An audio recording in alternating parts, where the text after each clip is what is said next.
नमस्कार, स्वागत है आप सभी का। देख रहे हैं आप इंडिया पब्लिक खबर। मैं हूं आपके साथ गौरी वर्मा। देश की संसद में चल रहे बजट सत्र के खत्म होने में अब केवल 3 दिन ही बाकी हैं, यानी कि 4 अप्रैल को बजट सत्र समाप्त हो जाएगा।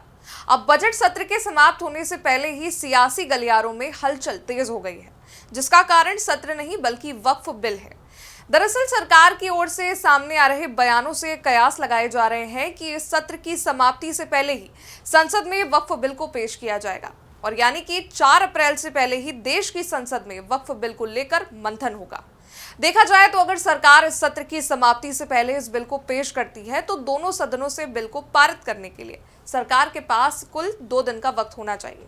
ऐसे में अनुमान लगाया जा रहा है कि कल संसद में वक्फ बिल को पेश किया जाएगा।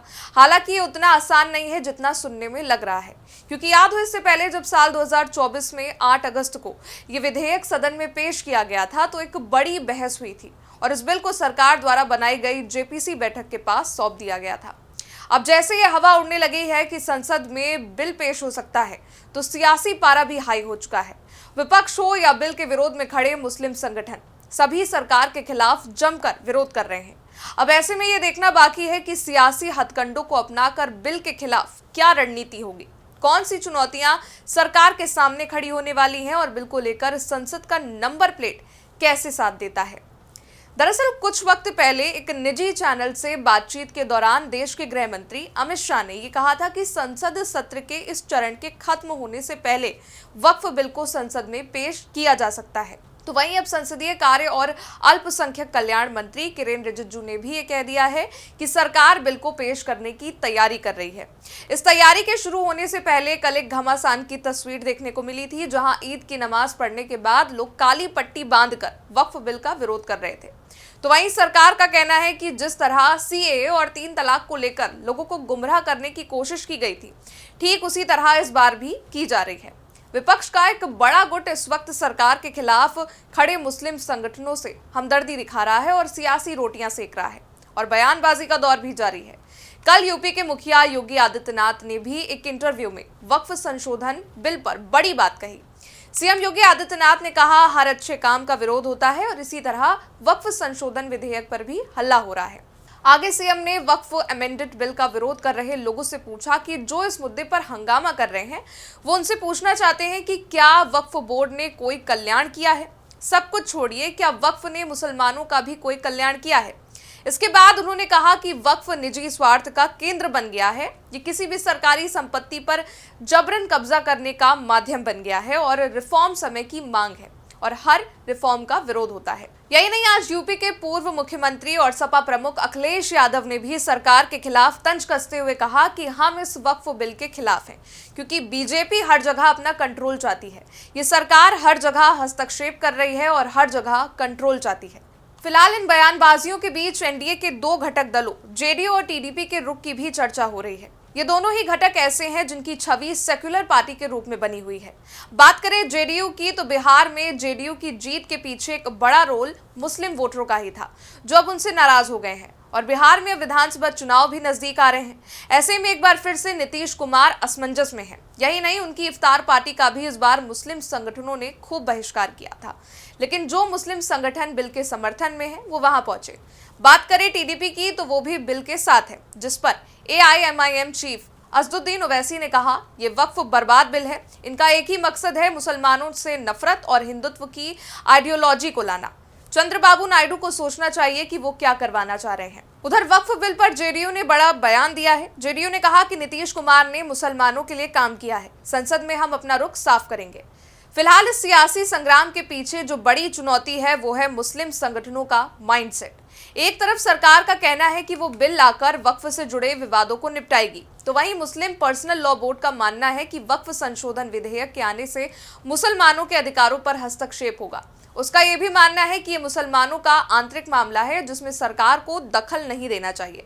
लेकिन कई उदाहरणों के आधार पर भाजपा और अन्य हिंदूवादी नेता ये दावा करते हैं कि वक्फ बोर्ड के नियमों का गलत उपयोग कर कुछ लोग वक्फ की संपत्तियों का गलत लाभ उठा रहे हैं। यही नहीं, 2022 का सरकारी आंकड़ा अगर देखा जाए तो देश में 7 लाख से ज्यादा वक्फ की अचल संपत्तियां हैं, इनमें सबसे ज्यादा उत्तर प्रदेश के वक्फ के पास करीब 2 लाख से ज्यादा अचल संपत्तियां हैं। अल्पसंख्यक कल्याण मंत्रालय ने भी दिसंबर 2022 में लोकसभा में जानकारी दी थी और इसके मुताबिक वक्फ बोर्ड के पास 8,65,644 अचल संपत्तियां हैं। लगभग 9.4 एकड़ वक्फ की जमीनों को अनुमानित कीमत 1.2 लाख करोड़ है। फिलहाल सरकार वक्फ बोर्ड एक्ट में करीब 40 बदलाव करना चाहती है। इस कानून पे सरकार ये 5 मेन बदलाव लाना चाहती है। पहला है वक्फ बोर्ड में गैर मुसलमानों की एंट्री। असल में वक्फ बोर्ड में अब 2 सदस्य गैर मुस्लिम होंगे। इतना ही नहीं, बोर्ड के सीईओ भी गैर मुस्लिम हो सकते हैं। दूसरा है महिला और अन्य मुस्लिम समुदाय का पार्टिसिपेशन बढ़ाना। बड़ी बात यह है कि कानून बदलकर वक्फ में महिलाओं का पार्टिसिपेशन बढ़ाया जाएगा। सेक्शन 9 और 14 में बदलाव करके केंद्रीय वक्फ परिषद में 2 महिलाओं को शामिल करने का प्रस्ताव है। इसके अलावा नए बिल में बोहरा और आगा खानी मुस्लिमों के लिए अलग से वक्फ बोर्ड बनाए जाने की बात कही गई है। यहाँ आपको बता दें कि बोहरा समुदाय के मुस्लिम आमतौर पर व्यवसाय से जुड़े होते हैं, जबकि आगा खानी इस्माइली मुसलमान होते हैं जो ना तो रोजा रखते हैं और ना ही हज जाते हैं। तीसरा रीजन है बोर्ड पर सरकार का कंट्रोल बढ़ाना।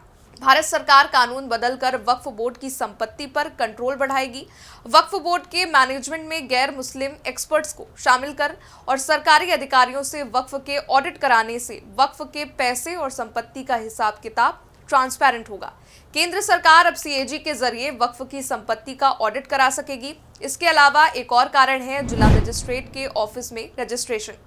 कानूनी बदलाव के लिए सरकार ने जस्टिस सच्चर आयोग और के रहमान खान की अध्यक्षता वाली संसद की संयुक्त कमेटी की सिफारिशों का हवाला दिया है। इसके मुताबिक राज्य और केंद्र सरकार वक्फ संपत्तियों में दखल नहीं दे सकती है, लेकिन कानून में बदलाव के बाद वक्फ बोर्ड को अपनी संपत्ति जिला मजिस्ट्रेट के दफ्तर में रजिस्टर्ड करानी होगी ताकि संपत्ति के मालिकाना हक की जांच हो सके। यही नहीं, नए बिल के पास होने पर इन संपत्तियों और उसके राजस्व की जांच जिला मजिस्ट्रेट कर सकेंगे। सरकार का मानना है कि वक्फ जमीनों को जिला मुख्यालयों के राजस्व विभाग में रजिस्टर्ड कराने और कंप्यूटर में रिकॉर्ड बनाने से ट्रांसपेरेंसी आएगी। और इस बिल में एक और बड़ा बदलाव है कि न्याय के लिए अदालत जाने का मौका मिलेगा। असल में नए बिल के मुताबिक वक्फ ट्रिब्यूनल में अब 2 सदस्य होंगे। ट्रिब्यूनल के फैसले को 90 दिनों के अंदर हाईकोर्ट में चुनौती दी जा सकती है। खैर, अगर ये बिल कल पेश होता है तो संसद में नंबर गेम क्या रहने वाला है, अब ये जान लेते हैं। तो लोकसभा में कुल 542 सदस्य हैं, जहां बीजेपी के 240 सांसद हैं, जिससे ये सबसे बड़ी पार्टी है। बीजेपी के नेतृत्व वाला एनडीए कुल 293 सांसदों के साथ बहुमत में है। ये संख्या 272 के जरूरी आंकड़ों से भी ज्यादा है, जो किसी भी बिल को पास कराने के लिए जरूरी है। विपक्ष की बात करें तो कांग्रेस के 99 सांसद हैं। इंडिया ब्लॉक में शामिल सभी दलों को मिलाकर इनकी कुल संख्या 233 तक ही पहुंचती है, जो बहुमत से काफी कम है। इसके अलावा नगीना सांसद चंद्रशेखर आजाद की आजाद समाज पार्टी जैसी कुछ पार्टियां हैं जो ना एनडीए में है और ना ही इंडिया ब्लॉक में।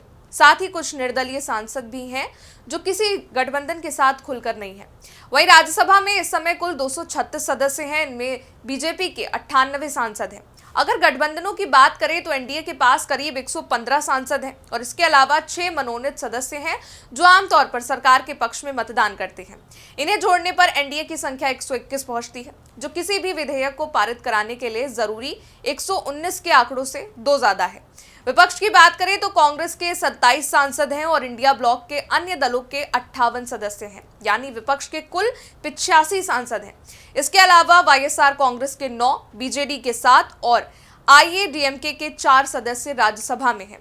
कुछ छोटे दलों और निर्दलीय मिलाकर 3 सदस्य ऐसे हैं जो ना तो सत्ताधारी एनडीए में हैं, ना ही विपक्षी इंडिया ब्लॉक में।